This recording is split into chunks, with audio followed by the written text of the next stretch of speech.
I want to ask you a question. Who's coaching you? Who's asking you the tough questions? Who's telling you, man, you're the common denominator to all of your issues and challenges? Who's telling you, man, all day long you become the magnetic pulse that attracts to you both good and bad? I want to be your life coach. I want to be the one that cheers you on to the finish line. I want to be the one that you ask the tough questions. And it doesn't mean that I have all the answers, but that means that you have a partner, someone who believes in you, not the you see right now, but the you can't imagine, the you that you are to become, the you are destined to be. I always say we both need the positive and the negative.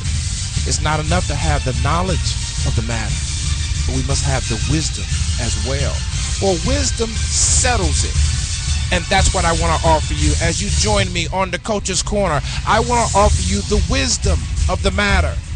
Maybe it might be relationships, talking about our campaigns for more, for life, the dark room for our subconscious, our spiritual journey.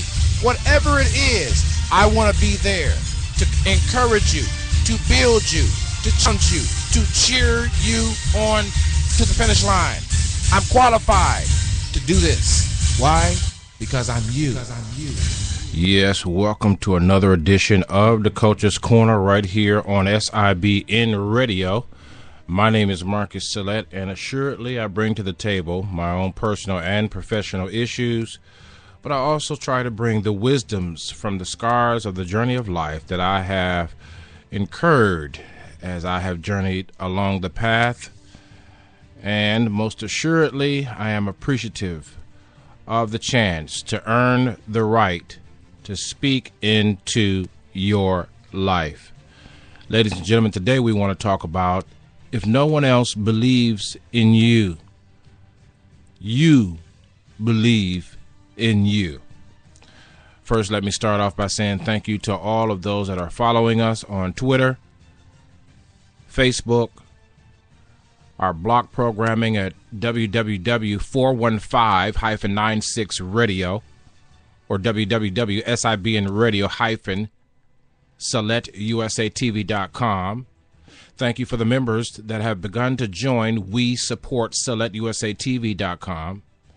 Thank you for the Spreaker, Shoutcast, for the Blog Talk Radio listeners, iBroadcast TV watchers, Spreaker followers, Podomatic followers, Facebook fan page followers, and beyond. Let's get going on this thought for today. If no one else believes in you, you believe in you. This is a profound statement at best, but it is also a struggle statement. Because those of us who believe in ourselves still want to be celebrated by others. No one wants to be tolerated. People want to be celebrated. And in their faith, too often more than not, myself included in this, we're looking for some confirmation, not because we want to know whether we're right or wrong, or should we go or should we not, should we come or should we stay. But we want the confirmation because we're lonely. But faith is a lonely place. Faith is the stance therein of faith is a lonely place. And we don't want to be lonely. We don't want to be by ourselves in the matter. But we must stand by ourselves if we are to believe. And of course, we understand and embrace that God is there, but oftentimes more than not, we want that human touch, if you will.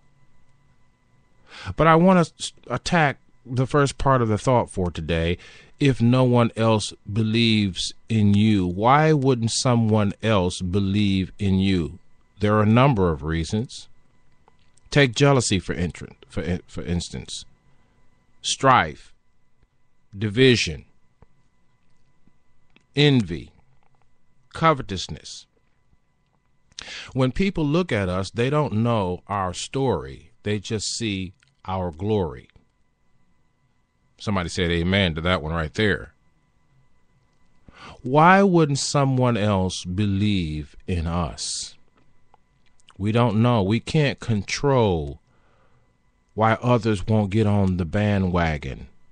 We can't control why others get on the bandwagon just for what they can get, and they never give anything, and so they get on the bandwagon for an alternate reason, for private agenda we can't control. They believe as long as the bread is flowing and the fish is frying. I need some help right there. They believe in you as long as they can control and manipulate and dominate your situation. Oftentimes we find more company at the bottom of the plate when we have nothing. When we're just starting out, there seems to be someone that believes in us, but let us get a little bit of resources. Let us get some momentum.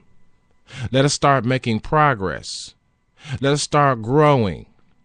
Let us start having some longevity, some credibility. And all of a sudden you look around and you can't find the same ones that said that they believed in you when you started at zero. Why is that?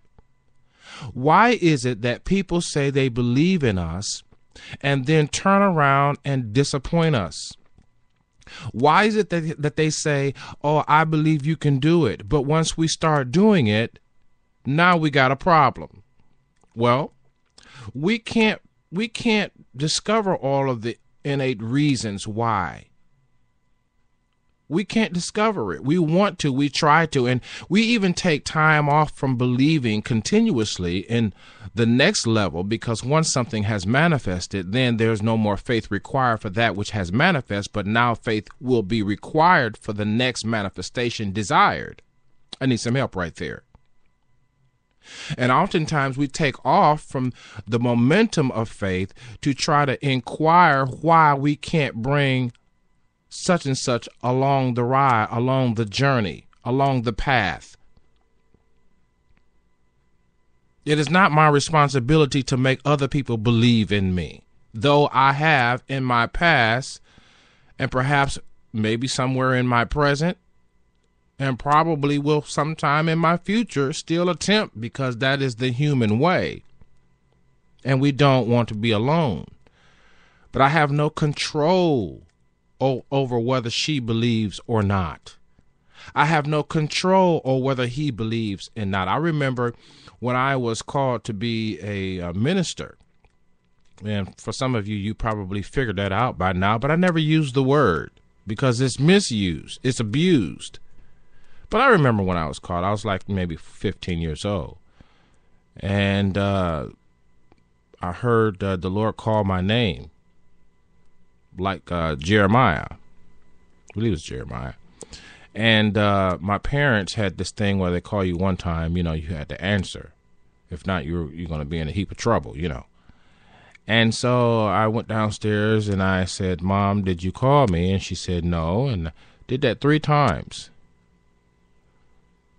And she told me, as in the Bible, well, the next time when you hear your name called, say, here am I, Lord, send me. But then when I told my pastor, he said, no, God ain't calling you. 15 years old. What a way to start the ministry. And I said it sarcastically on purpose. What a way to start off serving the Lord. When a pastor tells a 15-year-old young man aspiring to be in the ministry, God couldn't be calling you. If he's calling you to anything, it's to salvation. He didn't believe in me from the get-go. He didn't believe. Later on, I had some run-ins with the law, of course. Urban city, African-American, at risk. And I wasn't at risk because I didn't have 2 parents. I was at risk because my 2 parents got married very early and their parenting skills were lacking. Aren't we all lacking in parenting skills today? But the interesting thing was I got in trouble with the law as a kid, and then I began to get into some skirmishes. But along the path, I still knew I was called, and so I began to serve. And I started out serving the retarded children in the the junior high school where I went, and then eventually the high school. And then I began to do some other things. And then I made a trip to Florida, and I came back, and I was really taking my calling seriously. And I was always in the street. My whole ministry was in the street at the time. And so I made my way gathering young people for Bible study and motivational studies and going from place to place, sharing the gospel of Christ and things of that nature. And I remember a family member, I won't call the name, but I remember the family member telling some of my students, "Oh, my son, he's not playing with a full deck." And he tried to discourage some of my Bible study students from coming to my class. They were so enthusiastic. They were so seemingly to him gullible to follow me. And I mean, we were making strides. You talk about presenting the gospel message. We were on it all the way to the bank. Okay. And I got word that this family member said these things. And I told the family member that, listen, I have mistakes. I have made mistakes. I am making mistakes, and I will make more mistakes. But I can't help that I was called. And trying to explain my calling to him, I remember the confidence that I had to hold my head up, square my shoulders back, and tell him this is not my calling, it's God's calling, and I'm trying to answer it. And in essence, I told him, you need to back off my students. Those are not my students, really. They're God's students, but they're following me because they see the God in me. But the essence of the story is that this family member did not believe based on my previous behavioral record. So there's a reason. Maybe some people don't believe in you because they think or thought they knew you.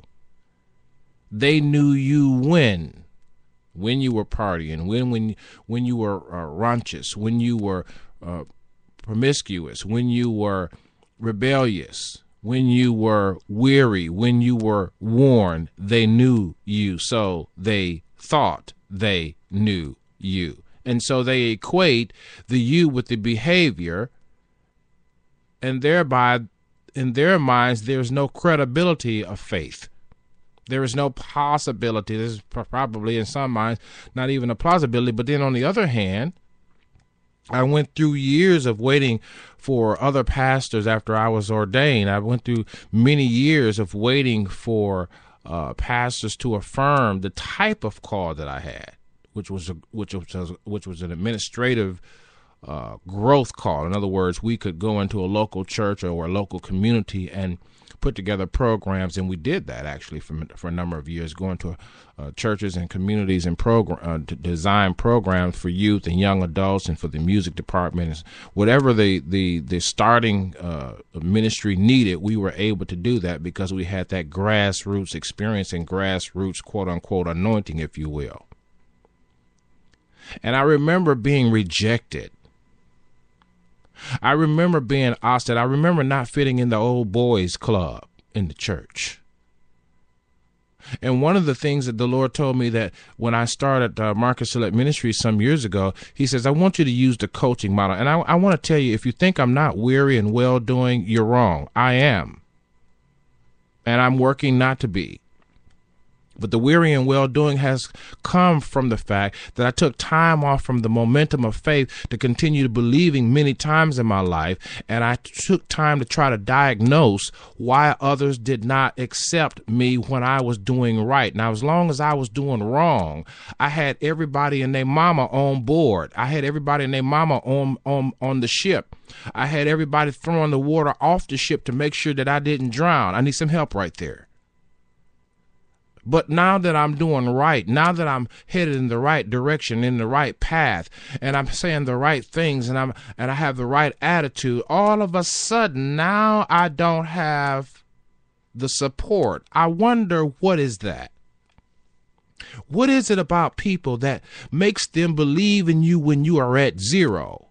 But once you start stacking dominoes, all of a sudden they stand back and all of a sudden become aloof and become distant.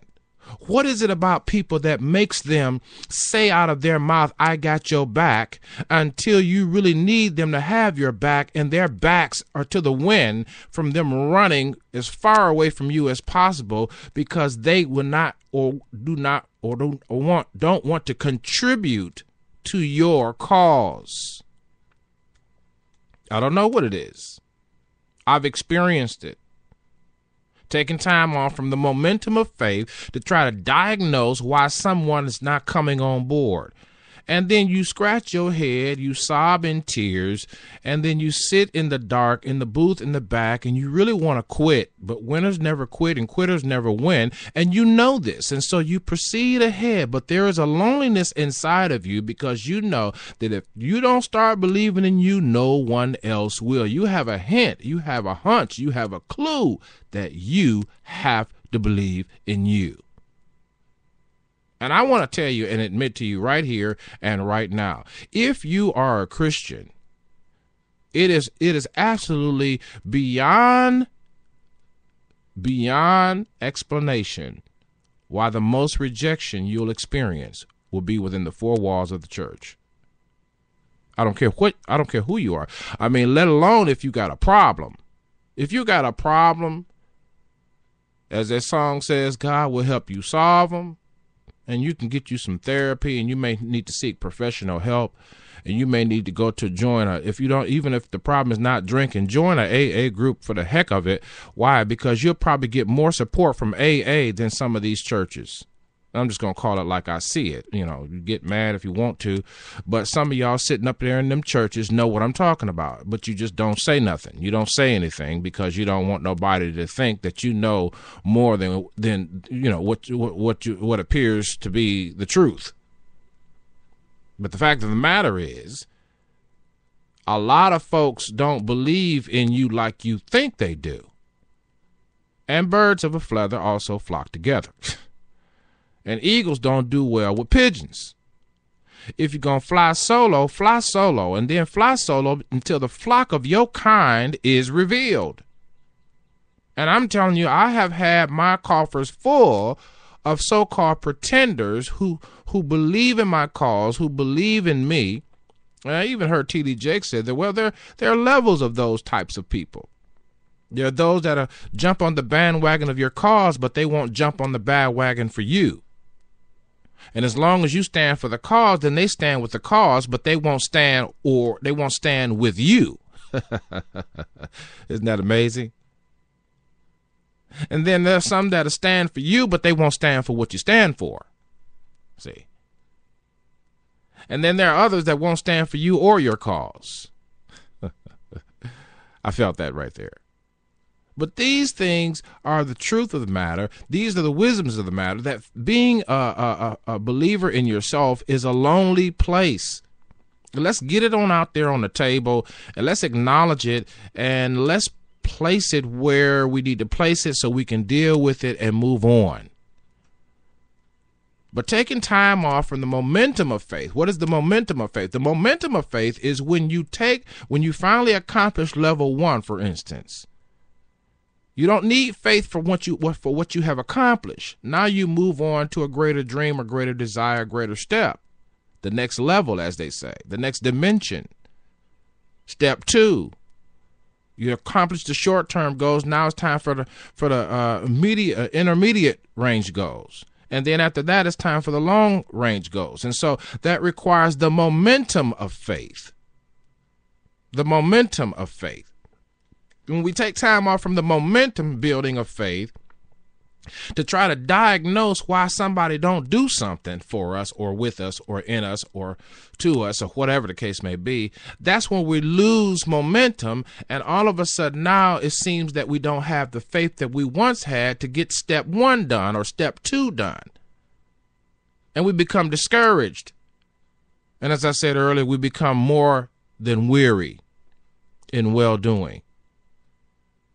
And so where you and I are concerned is that we have to believe when no one else. If you could imagine for just one moment Abraham being promised a son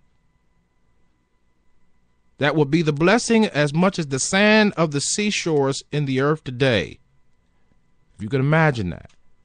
If you could imagine culturally that Sarah couldn't have a child at the time, and that it was culturally acceptable. This is what preachers don't tell you, that it was culturally acceptable, but not spiritually pliable in the plan of God, not spiritually acceptable, but culturally acceptable to have your concubine or your, I believe it was handmaiden, have your child for you if your wife couldn't have a child. It was also culturally acceptable to have more than one wife too, by the way. But here we find that this is a lonely place to be promised something and to wait so long for it that even the ones that are around you that you thought they believed in you tell you to handle it the cultural way. And please do not handle it the spiritual way. I need some help right there. Have you ever had your best friend who you thought believed in you tell you, when you thought that they were supposed to tell you, well, if God told you, go ahead on and do it, so whatever the case may be, they tell you to handle it the cultural way. Handle it the way everybody else would accept you and not handle it by faith, And then, of course, there's the other extreme where you do things that you think is faith, and you look back later and it's foolishness. Like, it's foolishness to get married quick. I look back now and I realize that is it's foolish to get married quick. I don't care what you think God is saying. So the statement, if no one else believes in you, you believe in you, wouldn't apply there, because if you're going to do anything in life, you have to do it with counselors and safety. You can't plow into the unknown with just what you think is a word from God. You have to have counseling to be able to look at the hypotheticals of the journey that you're going to be traveling on. I need some help right there. So you don't take this statement now and put it to something foolish. If no one believes in me, then I believe in me, and I'm going to get married tomorrow. No, back up, stop. And it's the same way with the business. Well, I'm just going to quit my job because I'm sick of my job. And if no one else believes in me, I'm going to believe in me, and I'm going to start my business. No, stop. Don't, not so fast. This statement, if no one else believes in you, you believe in you, has to be placed in context. It has to be placed in context. You take this statement, if no one believes in you, you believe in you, out of context, you're going to have some trouble on your hands. You're going to have some trouble on your hands. This requires some inner work right here, this statement. This requires some integrity. This requires some credibility. And if you don't have credibility regarding your faith, then you don't meditate on this statement before you move out on it. I said meditate on this statement before you move out on it, because you move out on it without any meditation and without any inspiration, without any thought to it, you're going to fool around and mess up some things. Because I've been there. I've done that. Met a woman and married her in 4 weeks, stayed together 10 years, and then looked up and wondered why I was having dreams that she had no arms and no hands. Why? Because I married someone who couldn't help me do anything. Wasn't going to help me, didn't have the capacity to help me do anything. So sometimes people don't believe in you because they don't even have the capacity to believe. They have no reference. They have no foundation to believe. And you're trying to create something out of nothing, which something out of nothing can always be created, but the person has to want to be the creative agent in the nothing being created out of something. You can't make people do things. And then once you are in a covenant, let me just say this, that even then there is a weight, and even then there is a loneliness, and even then there is a weariness. Why? Because the two traveling together as one must agree.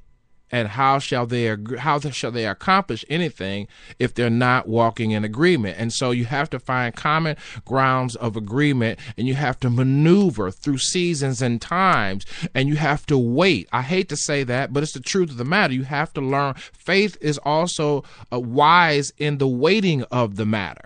in the waiting for the title deed, in the waiting for the hope, for the thing that one is hoping for. Knowing how to wait is almost a gem in and of itself. Knowing how to wait when you believe in you is the wisdom of the matter. Knowing how to wait. Most people can't wait.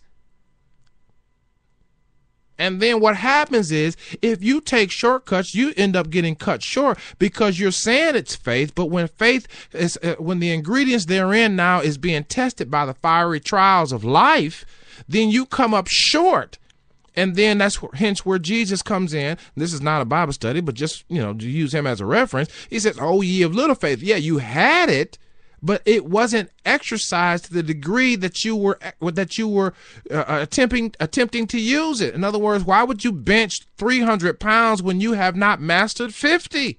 Why would you bench 300 pounds when you have not mastered 100 or 150 or 200 solid or 275? Why would you be saying to other people that you can bench 300 pounds? Why would you say spot mean you got 300 pounds on the bar and you have not had the discipline to bench anything prior to 300, anything close to 300?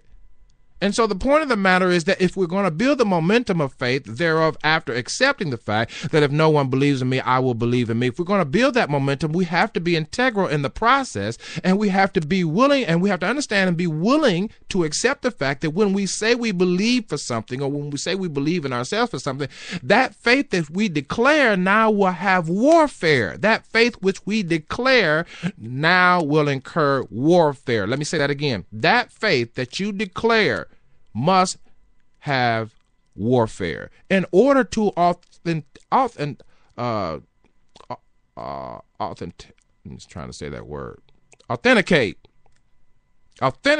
that it is the faith, the God kind of faith.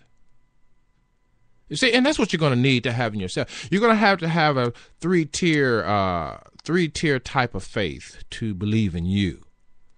The I can, and the I can do. That's a scripture that Christians like to quote, but there's a 3-level confidence. The I can, you got to have some self-identificational faith, if you will, self-conceptual faith. The framework of who you are, the framework of what you believe about what you can do, the framework regarding your reference to your capacity must be integral. And oftentimes we have to go back and correct that. Then there's the I can. That's your action. What can I do? What steps can I take? I'm sorry, the I can. The I can, ID, the I can, personal confidence, actionary, and the I can do is actionary. Let me go back. I, self-conceptualization, self-ID, rather. Your identification. I can, self-concept. Understanding your capacity. I can do is actually putting the ID and the capacity together for reality. I need some help right there. I can do. You got to have a surety in your identity.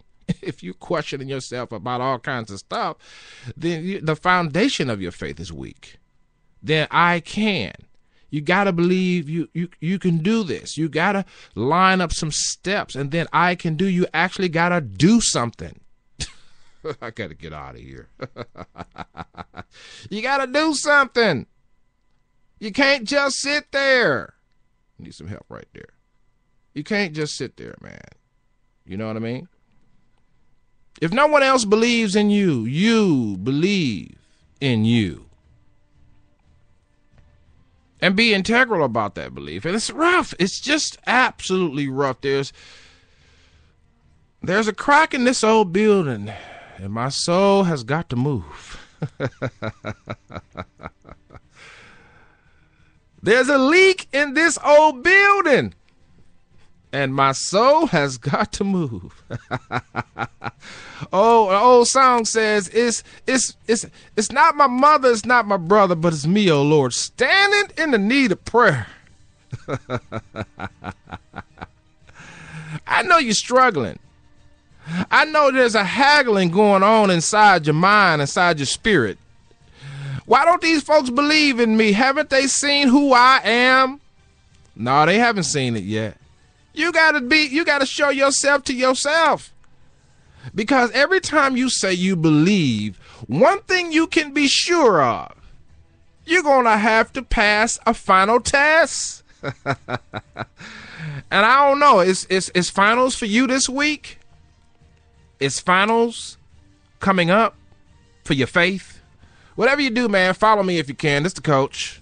Whatever you do, please take care of yourself.